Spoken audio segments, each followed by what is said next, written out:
We be rising every day. What's going on, Be Risers? I hope you're doing fabulous. I wanted to know, what have you guys healed naturally?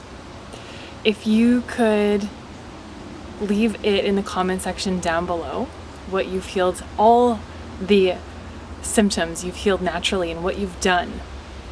Doesn't matter how you got there, what you did, please share it because it'll help a lot of people.